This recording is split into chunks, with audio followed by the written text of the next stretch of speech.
It's me. How are you?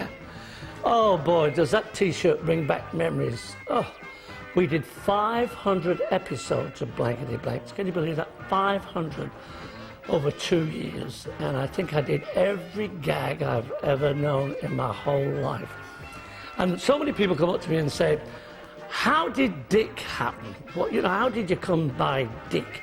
And that happened that one night I just told Graham a gag about Dick Turpin. I said, one day Dick was on his horse. He said, was Dick? I said, Dick was. Dick went riding down this hill. He said, did Dick? I said, Dick did. And of course it got big laughs. So after the show, Graham said to me, do you know any more Dick jokes? I said, no, I don't know any more Dick jokes. He said, well, surely you could tell another gag and just, instead of the fella being called Bill or Jack, you'd call him Dick. I said, sure. So each week I'd just take a gag and I'd adapt it and use the guy called Dick. And of course, after a few weeks, I mean, it just caught on. The whole nation was talking about Dick. And then another thing that happened by accident was Cyril, because Graham's middle name, I don't know if you know, but Graham's middle name was Cyril, Graham Cyril Kennedy. And one day he was reading a question out, and he said, Cyril said, and he did it a little bit, just a little bit limp wrist, and it got a giggle from the audience. So after the show, I said, you know, you should play on that a bit more. That, He said, you reckon? I said, give it a go. So next time he had a question about a guy, he just said, Cyril said, like that. And of course, that blossomed out into the Cyril jokes as well, you see. So now we had Cyril and Dick. And then Cyril met Big Derek. That was another guy that Graham introduced, Big Derek. So butch, Big Derek. And all these things just happened by pure accident. It was so natural, you know. You can't sit down and think, let's think of a good gimmick. You can't. They just happen. They just happen by accident. And they catch on and you think, what a good gimmick that is. And things like that.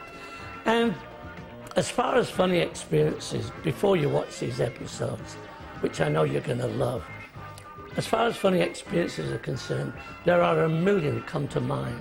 But one particular one that sticks in my mind very vividly is one night one of the contestants, he was a big Maori guy, huge guy, big mop of black hair, built like an all-in wrestler. Oh, he was huge. And Graham used to say to the contestant, is Gene Bloggs, tell us a Gene Bloggs story. And the person would just say, well, I'm married, I'm 28, I've got 2 children, I like playing sport, whatever. So this guy comes on, and he had a name like Hacky Maui or something like that. And Graham said, tell us the Hacky Maui story. He said, well, I'm 28, I've got 2.5 children, and I love sport. And when he said 2.5 children, he naturally meant his wife was pregnant, you see. But when he said, I've got 2.5 children, Graham said, why, have you eaten the other half? Well, this guy stood up and clenched his fist. I thought he was going to knock Graham right out of the studio, and then he realised he was on national television. So he sat down again and went all quiet. And after the show, I said to Graham, you nearly lost your teeth tonight, because that guy was going to punch you so hard. But you see, the whole show was totally unrehearsed. We didn't rehearse anything. Every Monday and Tuesday night, we would go to Channel 10 in Sydney, and it was just really like going to a party. We'd do 3 episodes on a Monday night and 3 episodes on a Tuesday night. And as I say, it was purely and simply right off the cuff, and that's why it was so much fun. We did have such laughs, and I think the audience can sense when you're really enjoying yourself, and you get this magic, you know, it's just fabulous. And of course, Graham, as you'll see on these episodes, he used to kneel at the side of me at the end of the show, and I'd do a gag. And of course, he didn't know what gag I was going to do, and I didn't know what gag I was going to do. It depended on how much time we had left in the show. So Tony, the moustache twirler, the producer, he would go like that if he wanted a quick little one, or like that if he wanted a medium one, or if we had about 3 minutes to go, he'd go like that, stretch it, stretch it. So I used to have 3 different jokes ready in my mind, a quick one, a medium one, and a long one. And as I say, Graham didn't know what the hell I was going to say. and I wasn't too sure either, but it just worked. It was that special kind of magic that you get once in a blue moon, and it was just fabulous. They were such happy times, and people today still say, why don't they bring back blankety blanks? Why don't we have blankety blanks? But of course, Graham is no longer with us now, but we've still got the memories, and that's what you're going to watch right now on tape. And I can't stay here talking to you because I should be at my mother-in-law's funeral at the moment, but business before pleasure. So I'll see you. You sit back, relax, and enjoy these fabulous memories. Hi, I'm Carol Raye, and I thought I'd like to tell you a little bit about how I came to be involved with Blankety Blanks. Some years back, I got a call from my agent who said, look, Channel 10 are going to be doing a game show, and they wondered if you would like to come along and be in the pilot. And I said, well, I don't know, I'm not really into doing game shows, but tell me about it. So my agent said, well, I can't tell you a lot except Graham Kennedy is going to present it. And that sort of might make it fun. So I thought, well, yes, I'd never met Graham Kennedy, although I'd seen and admired him from afar. So nothing ventured, nothing gained. Off I went. And when I got there, slightly hesitantly, of course, it was so much easier because there were some very old friends of mine, Barry Creighton, who I'd been with for many years in a wonderful show called The Mavis Branston Show and had remained a friend, Stuart Wagstaff, who I'd done a very funny play with called Noises Off, and Nolene Brown, who I'd known for years. So we all felt much easier. All of us were a little apprehensive, not quite knowing the format. Well, then Graham appeared and we were all introduced, and he explained the sort of format. The other person who was there right from the start was Ugly Dave Gray, who I had met years ago in England but hadn't seen for many years. So anyway, off we go. And of course, it suddenly all gelled. Graham did all the work. We fell about and laughed a lot. And as was shown in the pilot to management, they had a success on their hands because subsequently we did go to series and audiences laughed just as much as we did. It was fascinating for all of us. I was in it, I suppose, for about 9 months, I'm not quite sure now, but I was in it from the beginning as a regular. We had 5 regular panelists, and then we had guest panelists each week.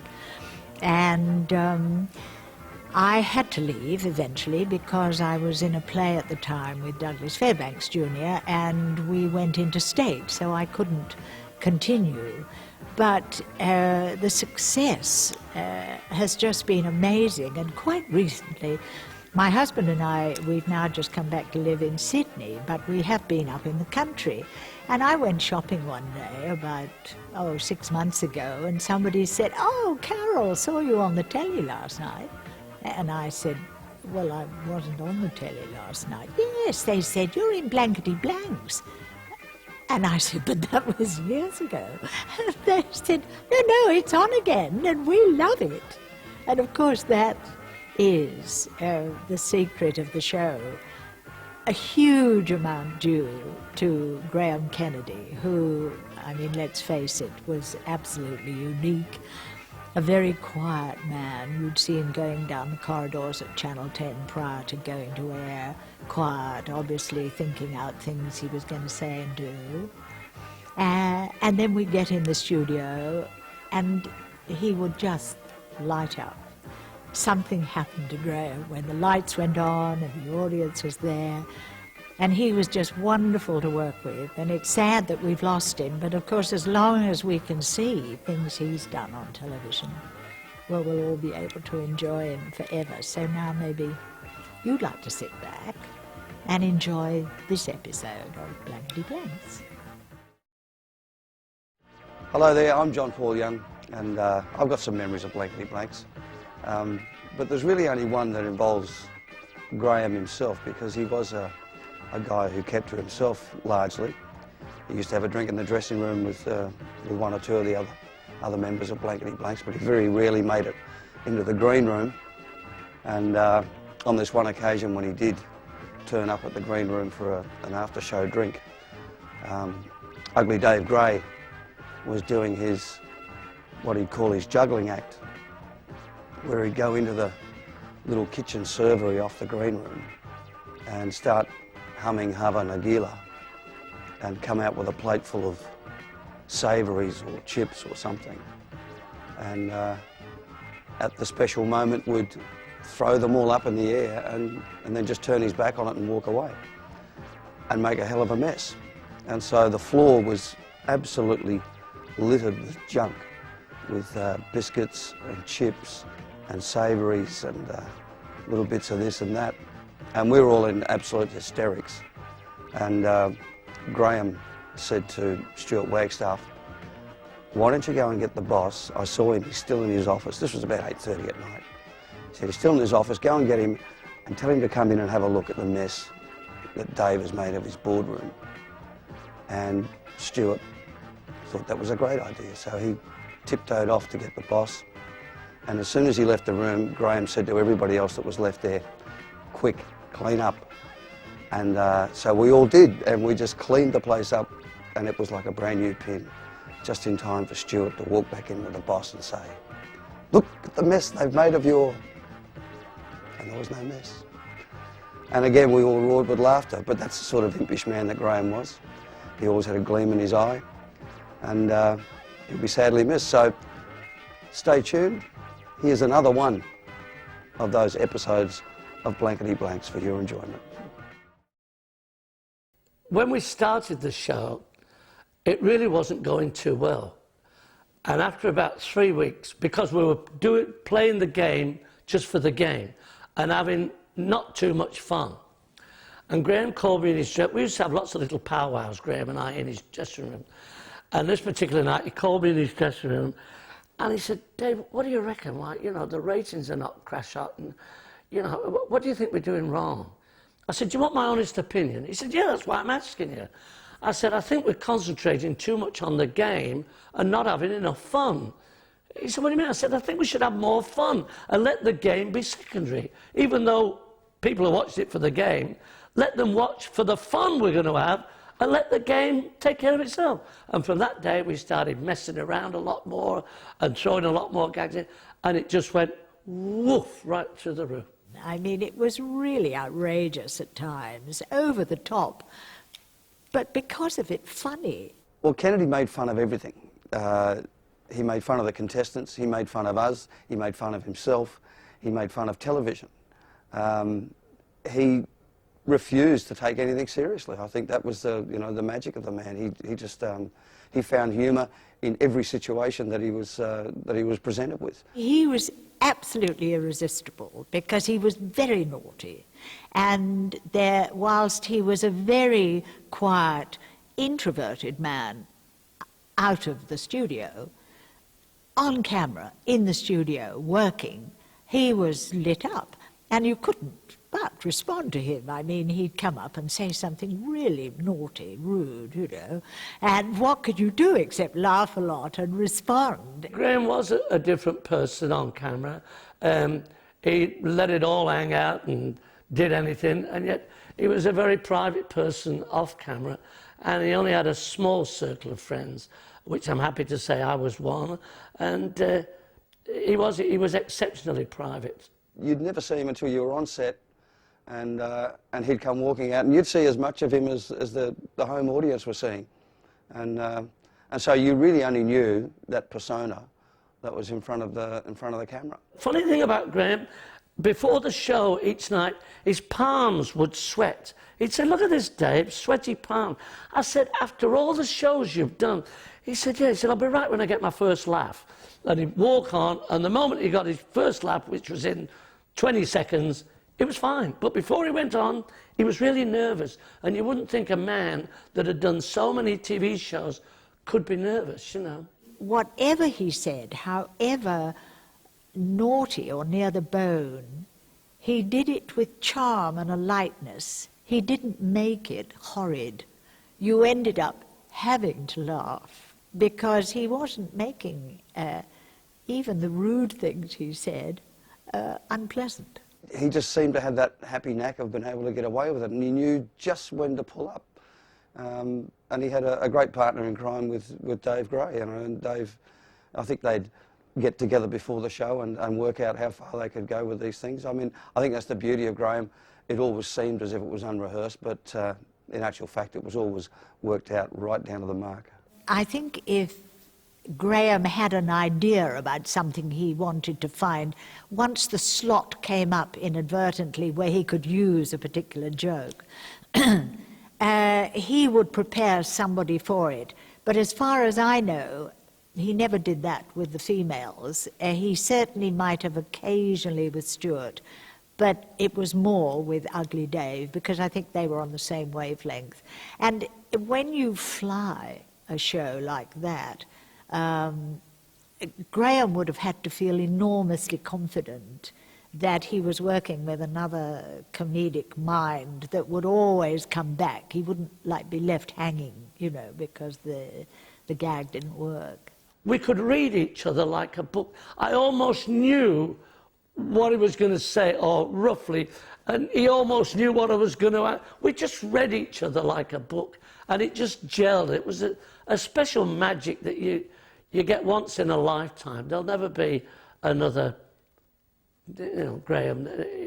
People often say, oh, isn't so-and-so a bit like Graham Kennedy? And I always say, nobody's like Graham Kennedy. He's a one-off. It always seemed so simple with Kennedy. There's a great clip that was going around after he died of IMT, where he had one of the contestants on the wheel, and he managed to give every single advertiser a plug, you know, just by taking the piss. Some of his jokes were almost in theatrical jokes, do you know what I mean? We would get it before the poor contestant.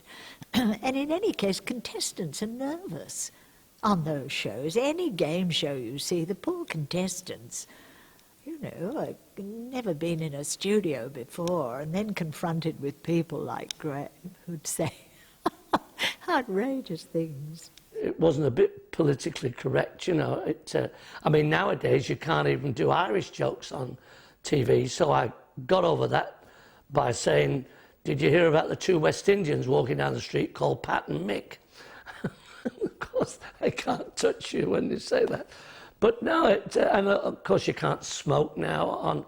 I mean, I used to have a cigar every night on the show, and I even had a T-shirt made that I wore once a week for the benefit of the cigar people, and it said, I smoke White Owl, which is the cigars that I smoke. And of course, they wouldn't even, you couldn't go near that these days now.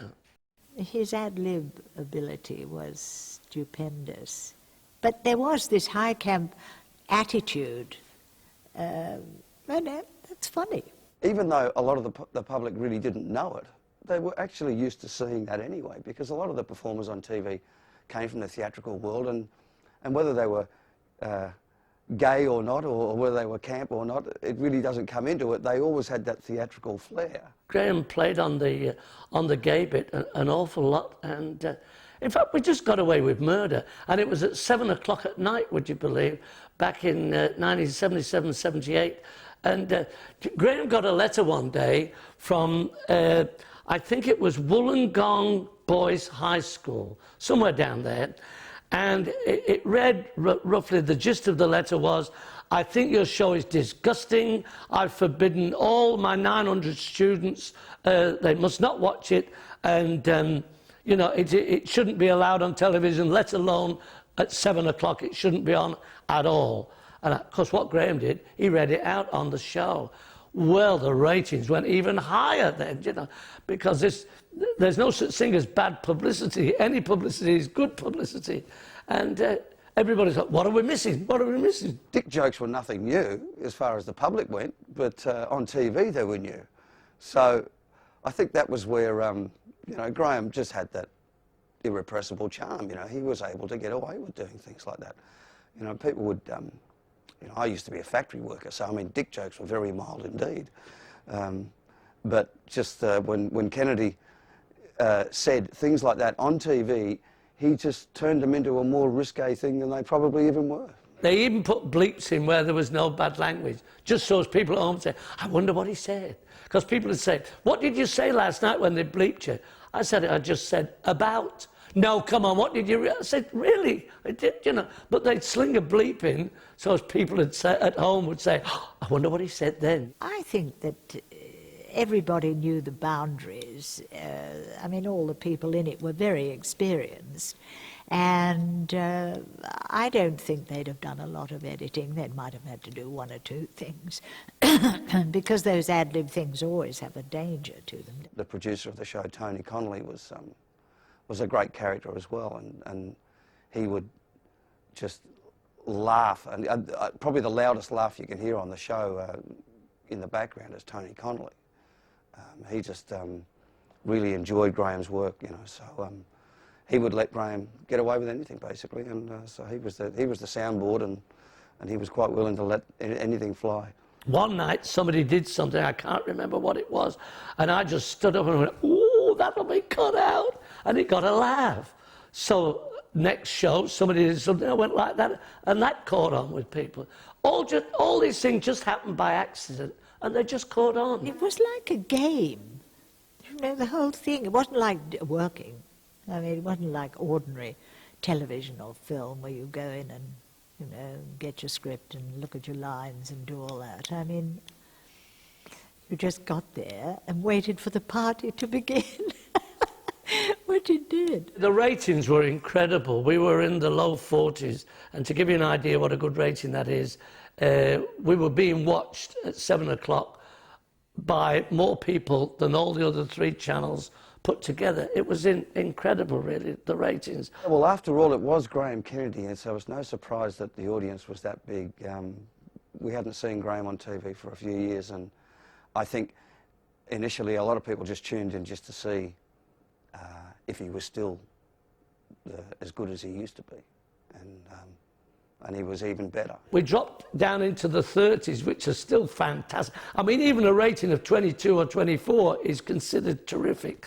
Well, we dropped into the 30s, and it came towards the end of the second year. I think it was about October, and Graham called me in his dressing room and said, what do you reckon, Dave? They want us to sign for another year. This was at Channel 10 in Sydney. And I said, well, I don't want to do it. And he said, well, I'm not doing it if you're not doing it. I said, well, not Graham. I said, I've done every gag I've ever heard and I've ever known. I'm just completely, I've run dry. I just, you know, he said, I agree. He said, why don't we quit while we're on a high and call it a day? And Channel 10 were very disappointed, Grundy's rather, because they tried to tempt us to go another year, but I didn't want to know, and Graham didn't either, so we didn't sign. It was a landmark show, and that's why it lasts. People laugh. And nowadays, I think, more than ever, laughter is something we can all do with, you know. We have so many horrors in real life, and then all the blockbusters, that to have humour, and that's why you can put on blankety blanks, it doesn't date, and the things you see are funny, so you laugh. And as you always will with Charlie Chaplin or whoever, if it's funny, it's funny. I think variety in general is sadly missed. I get somebody come up to me nearly every week of my life saying, why can't we have some good old homebred comedy, some good variety again, you know? I think people are really sick to death of these lifestyle shows, how to dig your garden, how to decorate your bedroom, how to sell your house. I mean, to me, that's not entertainment. I don't think it's the same these days because most of the boundaries have already been crossed. But back in those days, Graham really was the guy who just kept pushing and pushing and pushing, and he could see the line and he would cross it, and people would love to sit at home and tune in to find out what he was going to do next. Sad loss he is to our profession, but I think he's one of those people who, when you think of him, if somebody says his name, you immediately smile, because something in your own mind you remember that he said that made you laugh.